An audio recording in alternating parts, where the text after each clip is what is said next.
ආයිබෝන් සාදරයෙන් පිළිගන්නවා VS Robotronic එක්ක එකතු වෙන ඔයාව.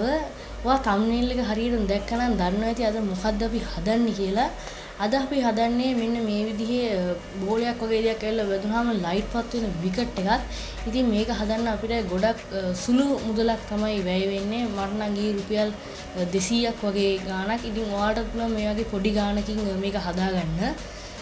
තව මේකට ඔයාලට එක දේවල් එකතු කරලා ගොඩක් ලස්සනටත් හදන්න පුළුවන්. ඉතින් මම මේක හැදුවේ ලී විකට් එකකට. ඔයාලට ප්ලාස්ටික් විකට් එකකට උනත් මේක හදන්න පුළුවන්. ඉතින් මේකට අදාළ සර්කිට් ඩයග්‍රෑම් එක මම අපේ Facebook page එකේ සහ Instagram account එකේ දාලා තියන්නම්. ඔයාලට ඒ දෙකෙන් ඕන එකට ගිහිල්ලා ගන්න පුළුවන්. ඉතින් අපි දැන් ගිහිල්ලා බලමු කොහොමද මේක හදන්නේ කියලා.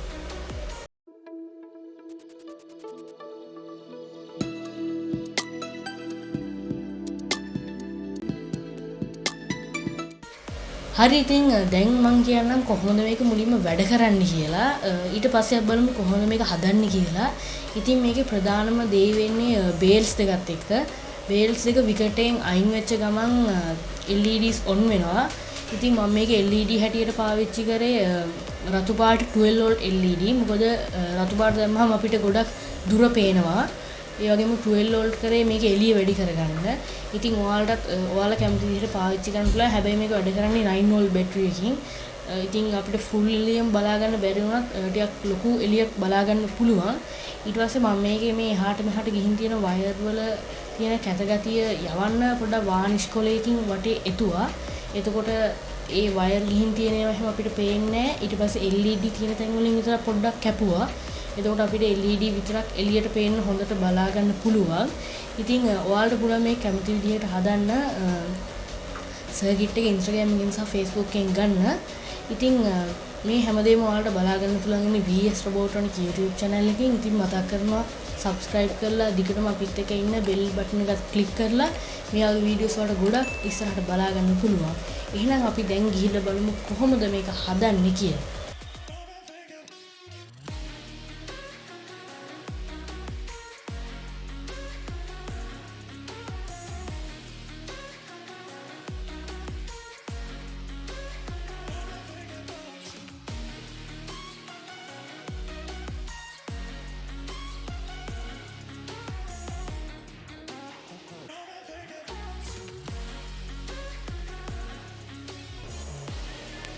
හරි දැන් මම කියන්න මම කොහොමද මේක හැදුවේ කියලා.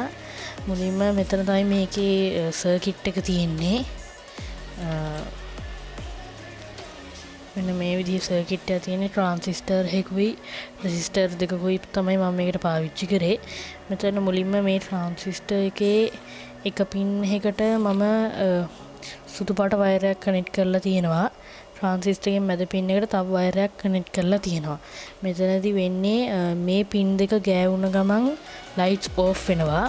මේ පින් දෙක ගෑවිලා නැති වෙලාවට ලයිට්ස් ඔන් වෙලා තමයි තියෙන්නේ. ඒක මම කරේ මෙහෙමයි. මේ විදිහට මෙතනින් වයර් දෙකක් අරගෙන ගිහිල්ලා ඒක මෙන්න මේ විදිහට මගේ විකට් ස්ටම්ප් එකේ සෙට් කරා. මම මෙතන කරලා තියෙන්නේ මේ එන වයර් එක මෙතන කම්බියක් දාලා සෙට් කරලායි තියෙන්නේ. මෙතන ඔයාලට පේනවා මම කම්බිය බේල් එකක් තියන්න පුළුවන් විදිහට නම්මලා හදාගෙන තියෙන්නේ. එතකොට මේක උඩ අපිට පහසුවෙන්ම බේල් එක තියන්න පුළුවන්. ඉතින් මේ තියෙන්නේ තව ඒ වගේ ස්ටම්ප් එකක්. මේකේ මම වයර් එක දැන් ගැලෙව්වා. මේ විදිහට මම නැම්මක් දාගෙන තිනවා මෙතන උඩින් බේල් එක තියන්න. දැන් ඔයාලට ප්‍රශ්නයක් ඇති කොහොමද බේල් එක උඩින් තිබ්බයි කියලා මේ දෙක කනෙක්ට් වෙන්නේ කියලා. ඒක කරලා තියන්නේ මම මේ විදිහට මේ බේල් එකේ ඔයාලට පේන විදිහට බේල් එක වටේම කම්බියක් ඔතලයි තියෙන්නේ. එතකොට මේ පැත්තෙන් මේක තියලා අනිත් පැත්තෙන් අර ස්ටම්ප් එක තියද්දී මේ දෙක එකට කනෙක්ට් වෙනවා. ඒ දෙක එකට කනෙක්ට් වෙනවා කියන්නේ මේ සුදු වයර් දෙක එකට කනෙක්ට් වෙනවා. එතකොට මම අර කියපු ට්‍රාන්සිස්ටරේ අර පින් දෙක එකට කනෙක්ට් වෙන එකයි වෙන්නේ. ඉතින් මම මෙතන LEDs වලට අරන් තියෙන්නේ 12 volt LED. මෙතන මගේ සර්කිට් එකේ න රෙසිස්ටර් එකක් හරහා තමයි මේවට එන්න තියෙන්නේ. මම ඒත් මෙතනදී එහෙම කරලා නැහැ. මෙතනදී ඩිරෙක්ට් එක දීලා තිනවා. මොකද මම පාවිච්චි කරන්නේ 12 volt LED. මම මේකට කරන්ට් එක දෙන්නේ 9 වෝල්ට්. එතකොට මට ප්‍රශ්නයක් වෙන්නේ මේ LED මට ඒකට පාවිච්චි කරන්න පුළුවන්. මේ LED වල රින එක මම කනෙක්ට් කරලා තිනවා ට්‍රාන්සිස්ටර් එකේ මේ පැත්තේ කොනේම පින් එකට. ඊට පස්සේ මේ මැදින් එන පින් එක මේ විදිහට කනෙක්ට් වෙලා තිනවා LED වලට. ඉතින් මේ රෙසිස්ටර් එක මෙතන පාවිච්චි වෙන්නේ නැහැ. මම ඩිරෙක්ට්මයි කරන්ට් එක දීලා තියෙන්නේ. ඊට පස්සේ ඒ දෙක ගිහිල්ලා මේ විදිහට අපේ LED එක කනෙක්ට් වෙනවා. ඉතින් සරලවම ওই විදිහට තමයි මේකේ වෙන්නේ. මේකේ අපිට ප්‍රධානම වැඩේ තියෙන්නේ විකට් එක උඩ මේ කම්බිය හදාගන්න එක. එතකොට තමයි අපිට මේ බේල් එක තියන්න පුළුවන් විදිහට ස්ටම්ප් එක හදාගන්න පුළුවන් වෙන්නේ. ඉතින් ওই විදිහට තමයි මම මගේ මේ විකට් එක හැදුවේ. අපි ඉතින් මේ විකට් එක වැඩ කරන්නේ කොහොමද කියලා දැන් බලමු.